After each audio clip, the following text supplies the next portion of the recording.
बिस्मिल्लाहिर्रहमानिर्रहीम। अस्सलाम वालेकुम। खुश रहने का राज।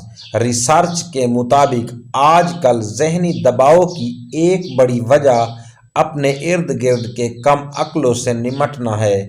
एक दाना शख्स से किसी ने पूछा कि आप इतने खुश कैसे रहते हैं। उसने कहा, मैं बेवकूफ़ लोगों से बहस नहीं करता। पूछा, फिर क्या कहते हैं? दाना शख्स बोला, मैं उन्हें जवाब देता हूं कि आप ठीक कह रहे हैं। पूछने वाले ने कहा, फिर भी आपको अपनी बात या अपना मौक़िफ़ मनाने के लिए इसको कोई दलील तो देना चाहिए।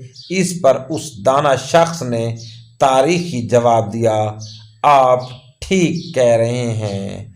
दोस्तों, अगर आपने अभी तक हमारे चैनल को सब्सक्राइब कर ले, बेल आइकन निशान को हल्का सा प्रेस कर लें, वीडियो को लाइक कर लें और कमेंट में एक अल्लाह ताला का नाम ज़रूर टाइप करें। शुक्रिया।